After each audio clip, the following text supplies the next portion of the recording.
Hey there, this is Samsara Morgan, doula and pregnancy coach and doula mentor, um, founder and executive director of Oakland Better Birth Foundation and Schiffer's Circle Community Doula Program.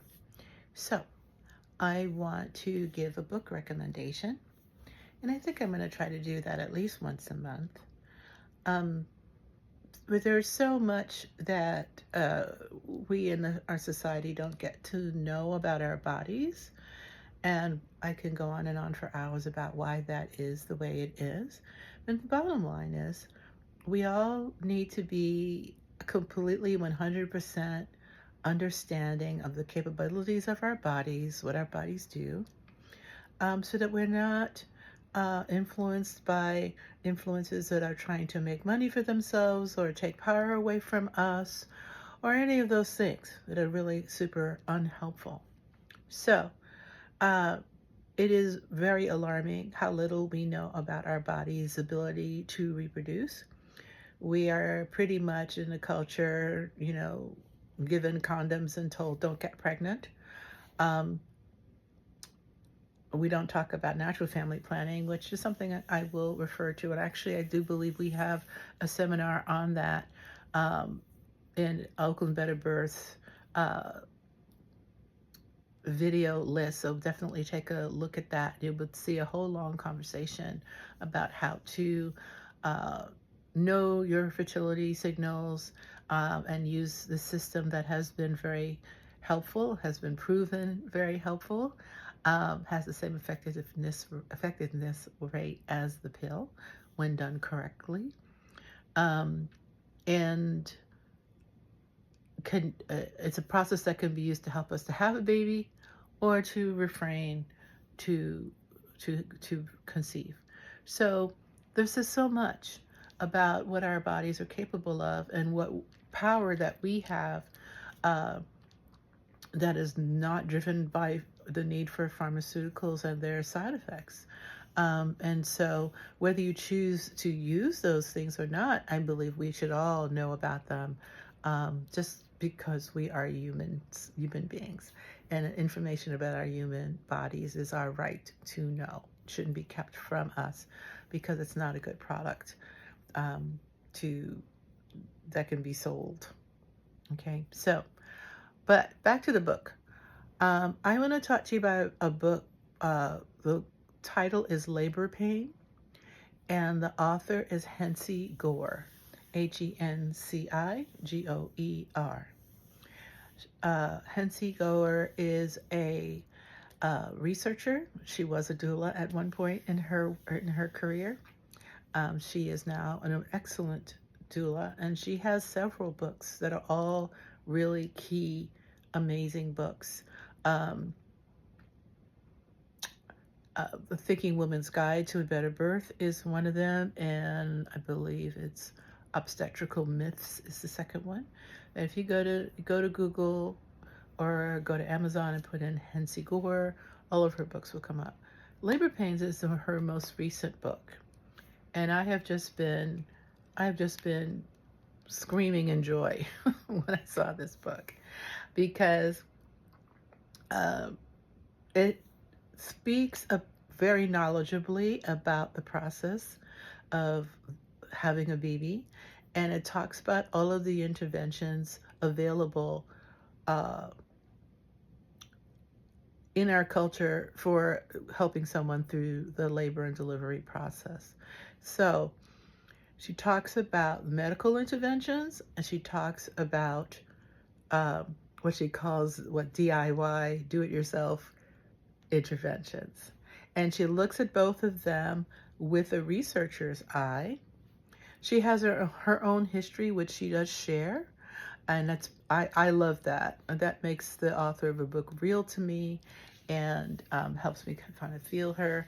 I have the pleasure of knowing her a little bit in the real world, having spoken to her, and she was our main speaker at our recent breastfeeding festival, Oakland Breastfeeding Festival, time together in August.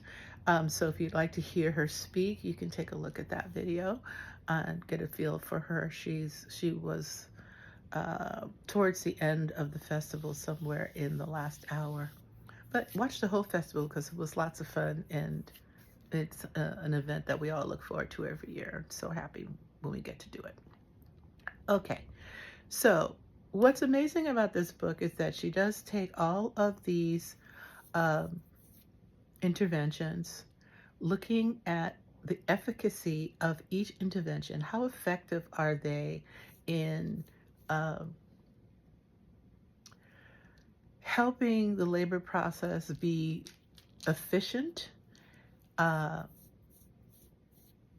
potentially less painful, potentially safer for the birthing person, for the mama or her little one. Um, she looks at the numbers, she looks at the spirit, she looks at the possibilities of these two big ways of having a baby.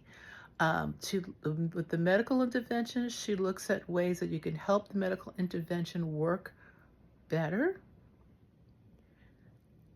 And she talks a little bit about, there's a time and a place for everything, right? No one should be shaming anyone for the choices they make around having their babies. Everybody really needs to mind their business about that, because we don't know what the situation is for that person, or was that for that person.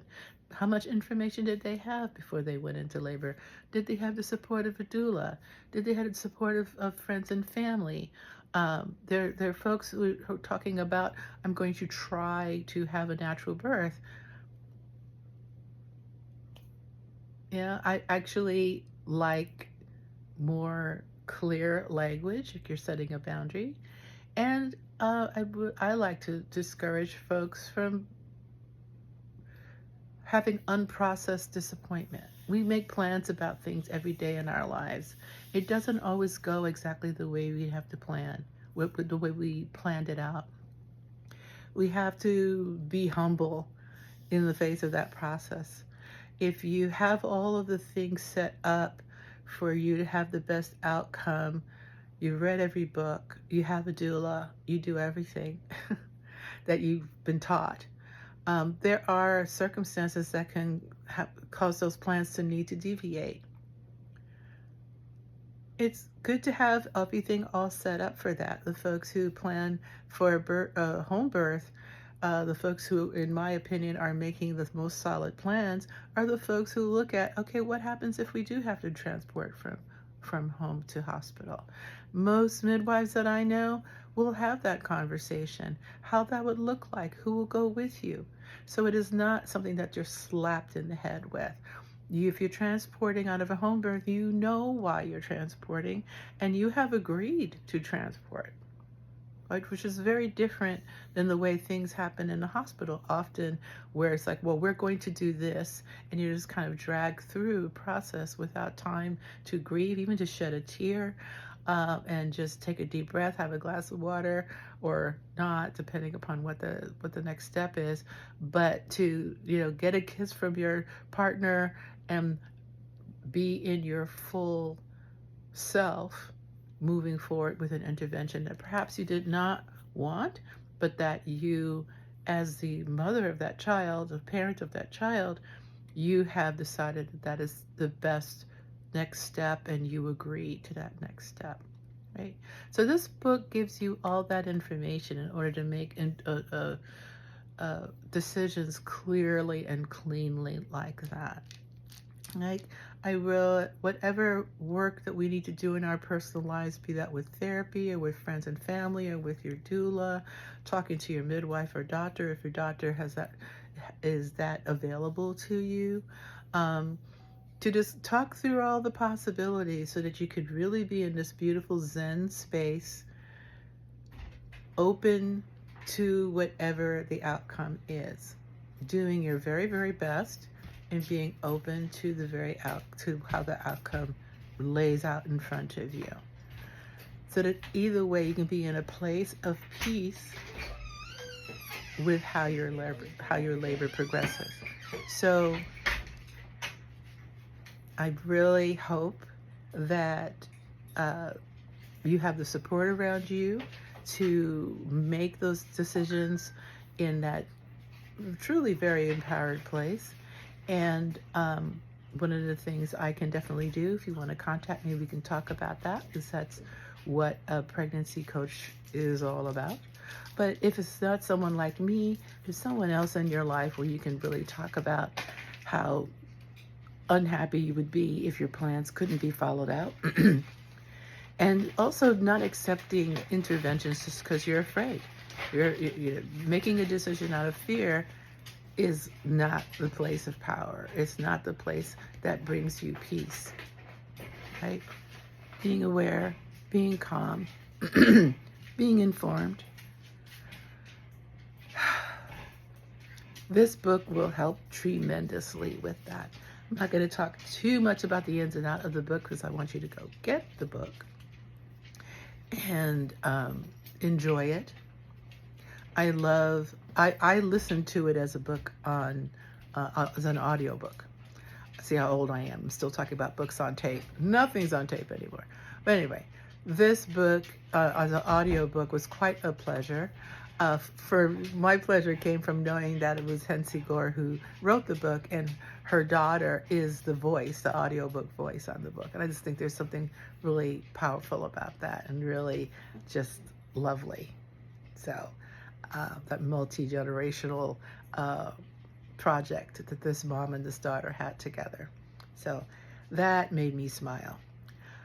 Please, the book is available on Amazon, so you can get it right quick. It is available on Audible, how I read it. And I really would love to hear everybody's opinion of the book. So if you read it, pro or con, please feel free to comment down below wherever you find this video posted. It could be posted on my LinkedIn, on my Instagram, on my Facebook, and for sure in our YouTube channel, Better Birth TV. Wherever you see it, feel free to share your opinion of it. Give it good reviews, because we want more people to be able to see this book. When you leave a review or comment on Amazon, it helps the algorithm pick that book to show it to more people. I mean, I really would love to have as many expectant folks read this book as possible. In my opinion, it is one of the most helpful things written around birthing in the longest time. I mean, you know, Ina May's book was beautiful. Ina May's Gaskin's Guide to Childbirth is a beautiful book. To just see to hear the spirituality of birth, to hear the birth experiences of other people, which is another thing that we are not exposed to, and we really do need to hear other people's positive birth stories. But this book is really good for our folks who are, the science is comforting to them. And so having them be able to read the science on birth, and also for folks who are wanting a more natural experience, to let them know when medication is a helpful experience, thing to have in their birth experience, and to, again, not be afraid if your birth is going in that direction, where medication would actually be a helpful thing, right? We're not going to assume that medication is the 100% wonderful thing for everybody. And we're not going to assume a completely intervention-free experience is possible for everybody. It's a very grounded book, a very helpful book, full of love, from the world of science, which is really interesting and unusual and hard to pull off. So let me know if you read this book. Let me know what you think of it. And I'm going to plan to do book reviews at least monthly, depending upon what my baby schedule and my body schedule is. If you have books that you would like me to take a look at and speak on about birthing, about breastfeeding, parenting, all of those lovely things, you can send me an email at oaklandbetterbirthfoundation@gmail.com, oaklandbetterbirthfoundation@gmail.com, and I will start up a list and get started on reviewing. So be well, be happy, have a happy Halloween, because on my taping of this video, I think we've got another 10 days left before it's Halloween, so I'm looking forward to that. Happy All Souls Day, happy All Saints Day, happy Dias de los Muertos, remembering our beloved ancestors. There's a lot to celebrate and a lot to look forward to. Peace and baby blessings to you all.